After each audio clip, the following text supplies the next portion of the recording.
Hello and welcome to Team Franco Bodybuilding Podcast. Hoping you guys are doing awesome out there, getting it done both in and out of the gym. All right, so here is an interesting topic and a discussion we're going to have where I'll have, I'll have clients who ask me this question: Joe, what are my maintenance calories?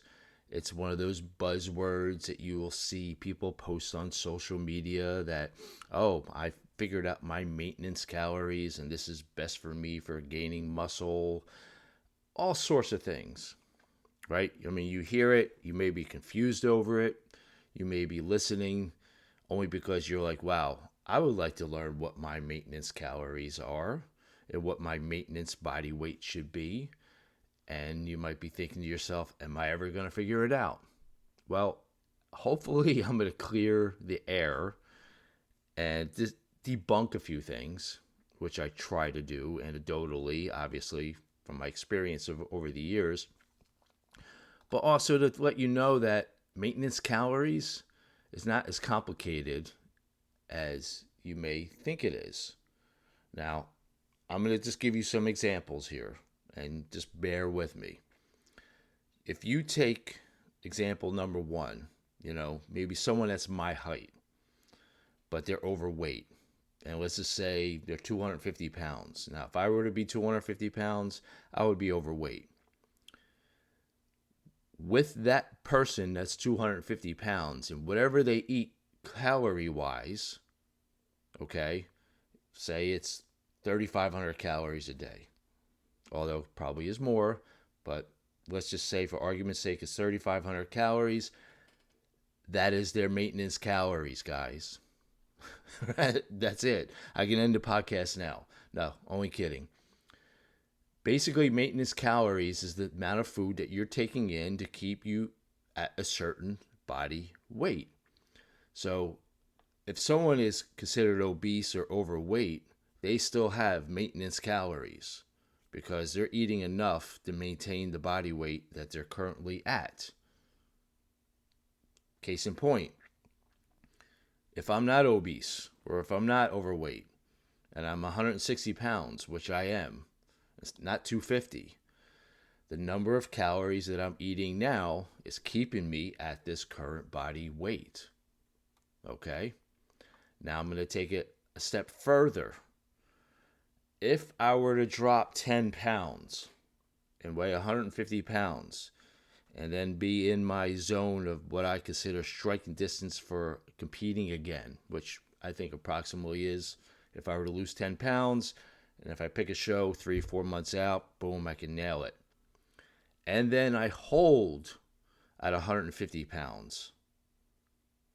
That is my maintenance calories, right?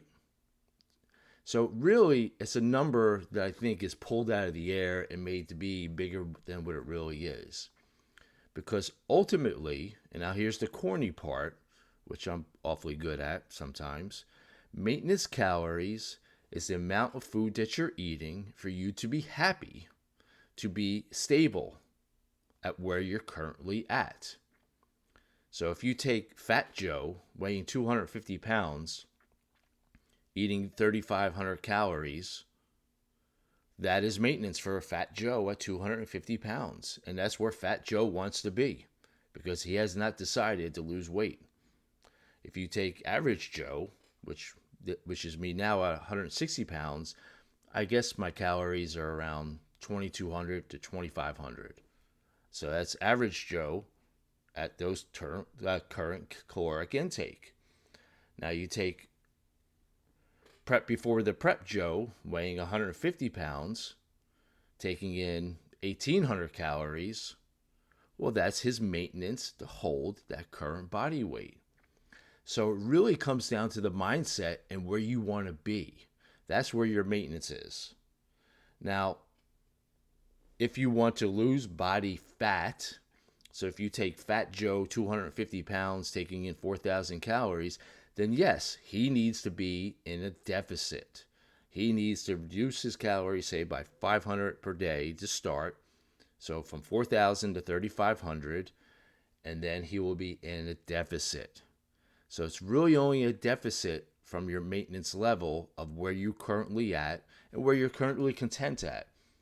And Fat Joe could be content at 4,000 calories because he likes eating cookies and cannolis.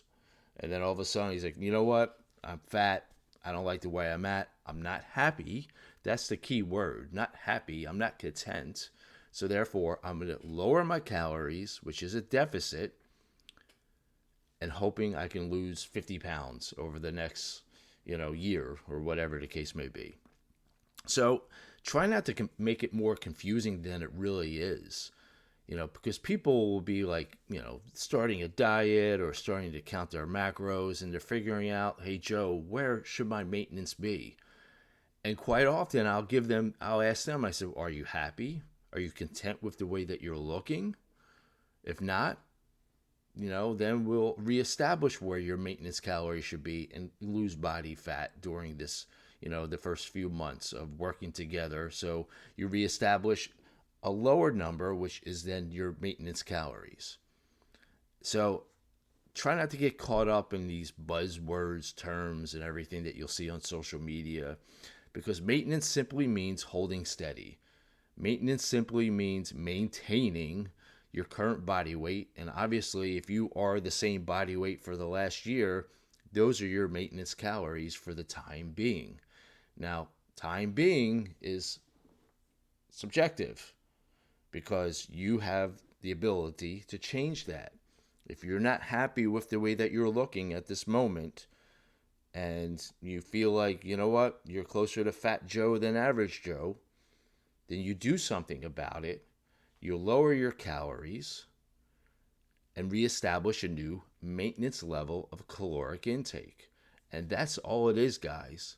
That's all it is. Because even on the other extreme, besides Fat Joe, let's take Ripped Joe at 140 pounds, competition ready.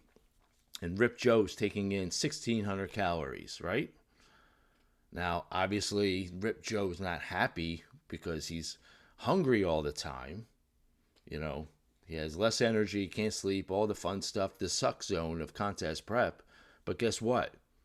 That's his maintenance calories of 1,600 to hold 140 pounds. So technically, Ripped Joe is at his maintenance level for that particular look, for that physique that he wanted to achieve. Now, is it healthy? No.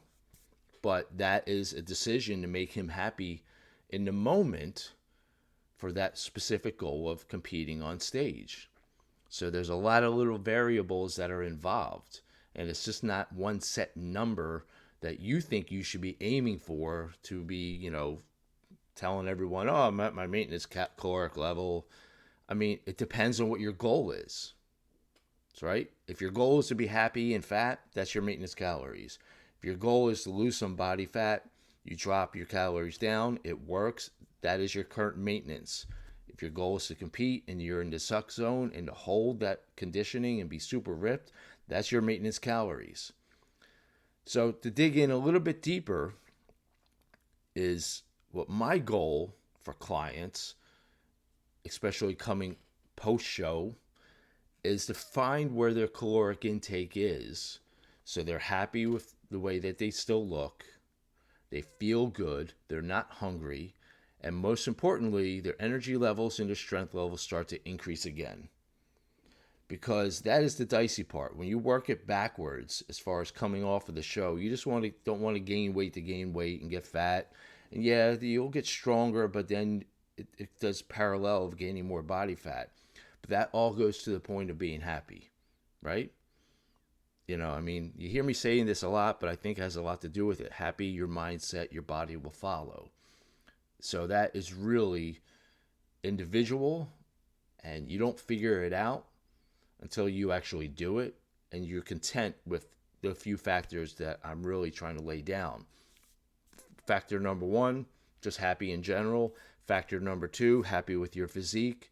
And factor number 3, that you are performing well in the gym. But then if you progress to lose body fat and to be on stage, well, then your maintenance calories basically follow suit. Because obviously to lose 10 pounds, I need reestablish my maintenance and maintain these calories, and it works. To go further, to be super ripped and shredded, I need to drop and maintain, and it works. And it kind of is the same or the opposite way after you compete.